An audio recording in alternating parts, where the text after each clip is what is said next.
What is going on, guys? Welcome back to the channel, Panthers Advice. We got a few things to talk about today. First up is going to be Adam Thielen.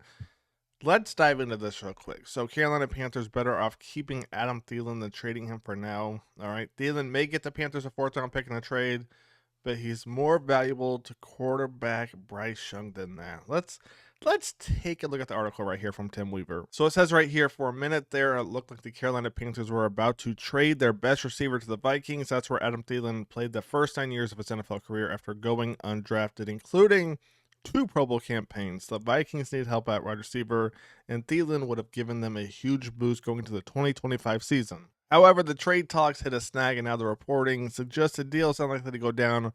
Rumor has it that the Panthers were asking for a third-round draft pick for Thielen, which was an obvious no-go for the Vikings. Woo-hoo! Now, I don't know about a no-go, and here's why. One thing to think about is this right here, all right? Thielen has gone crazy the last 2 years in Carolina, but then you counter that by saying, what, he's 33, 34, right? Okay, fair enough. But then you have to look at the position the Vikings are in. And there's a few different positions. One, their second receiver, Jordan Addison, he's suspended, the first 3 to 4 games or whatever, right? That's one thing to account for. 2, J.J. McCarthy has never played an actual NFL regular season game. He's played preseason, but not an actual regular season game. And so with your second receiver being out, you need a reliable, sure-handed target. You have Justin Jefferson. Who's going to be the guy you check it down to? Who's going to get you 5 yards no matter what every play, 5 to 7, right? Playing in the slot.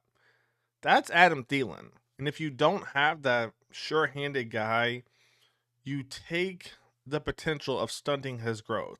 Like, imagine if Bryce Young didn't have Adam Thielen in the last 2 years. I don't think Bryce Young would be a Panther, to be honest with you. If he doesn't have Adam Thielen, the sure-handed guy who's going to catch everything, Bryce Young, I can confidently say I don't think he would be a Carolina Panther. Because who would he go to? Right? Who would be his sure guy to go to no matter what?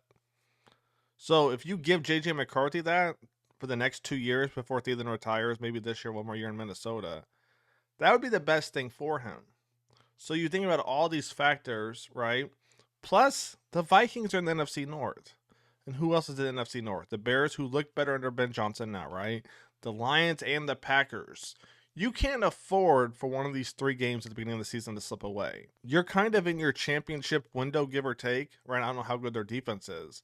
You can't afford for one of these 3 to slip away. And to get Adam Thielen for a third, to me, that's not asking for that much, considering you have a rookie quarterback, right? I mean, let me know what you guys think, all right? Now, do I want the Panthers to give up Adam Thielen? Part of me says yes, because we have such a young receiving core that it's going to allow other guys to grow, right? Under Adam Thielen, I don't know if that's going to happen, and it's going to force Bryce Young to look elsewhere. So that's kind of my thoughts on if we were to trade Adam Thielen. Why don't I want us to trade Adam Thielen? Because I feel like right now we're a potential wild card team, to be honest with you. And I think you need Adam Thielen to kind of solidify that right there. If you don't have Adam Thielen, I kind of worry where we stand, right, as far as an overall offense. Not saying we don't have weapons, because we do have weapons, but, Adam Thielen's kind of your lock right there. So let me know your thoughts. Would you want to see the Panthers trade Thielen? My answer is no, right? But if they did, based on what we're seeing from the front office between the draft and now this, the Panthers are done giving away guys for the low. Especially when you look at a team and you're like, oh, you need Adam Thielen. This isn't a happy reunion, Adam Thielen come back for the next year or 2. No, you need him for J.J. McCarthy. And I'm happy to see that Dan Morgan, Tepper, Brant Tillis, all of them, right? They're done giving away guys for the low. So let me know your thoughts on Thielen. Let's keep this thing going, though. Next up is Taylor Moton extension proves Panthers are setting a new standard. So as we jump into this thing, Taylor Moton's future beyond the current campaign was the subject of fierce debate among the Carolina Panthers fan base this offseason. Not for the first time during his tenure, general manager Dan Morgan got this sorted way ahead of time, all right? The Panthers agreed to a lucrative 2-year extension with Moton. This extension is worth $44 million, $40 million of it guaranteed. More importantly, it keeps one of Carolina franchise cornerstones around until the 2028 offseason. So to kind of wrap up the Taylor Moton subject before we jump into our next one, all right, I'm not mad at the contract, and here's why. Is Taylor Moton a top 10 right tackle in the NFL? Probably not. Is he a good right tackle? I think he is, right? So just kind of secure him for now, because I think what the Panthers are trying to do is just basically, I'm not going to say bend, don't break, right? Because I think Taylor's better than that. but you've got other things to worry about. So if you have a solid right tackle, just keep him there for now. 2028 is what, a few years away, not the end of the world, right? So what else do the Panthers have to fix? Look at the defensive side of the ball. The inside linebackers need fixed. We need depth, I think, all the way around, to be honest with you, as well. So, again, it goes back to that bend, don't break. If you've got a good right tackle, just hold on to him for now, right? Wait a few years, fix up the defense, and then come back and then kind of fix your offensive line.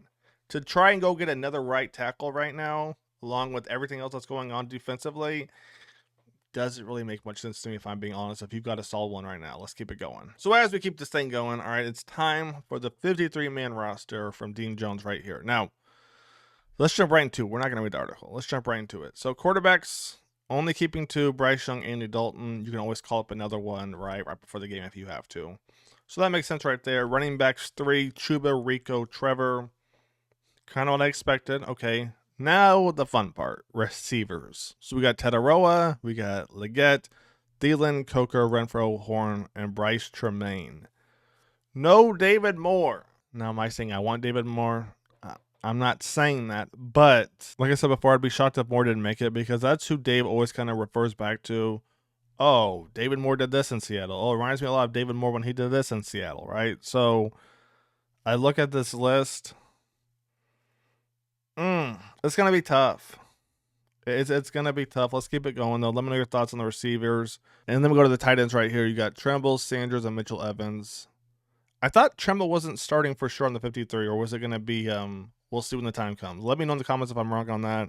All right, offensive line, get your 9 there. Defensive line, Derek Brown, Bobby Brown, Tershawn Wharton, Ashawn Robinson, Shaw Tuttle, Cam Jackson, Crumdy.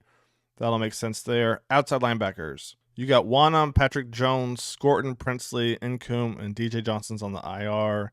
Inside linebackers, Roseboom, Trevin Wallace, Jacoby Windman, John Radigan, and Claudin. Then we go to the cornerbacks. You got J.C. Horn, Mike Jackson Sr., Shaw Smith-Wade, CT, and Shamar Bartholomew. I'm going to be honest. I'm shocked to see Shamar on this list. I'm a big fan of him, but he seemed to struggle pretty bad this preseason. That's a bold move right there. I like Shamar, but it seems like he struggles in a Bureau system, man. And then safeties, Trayvon, Damani, Lathan, and Nick Scott. So as we wrap this thing up, it's going to be interesting to see kind of what happens with the receiving core.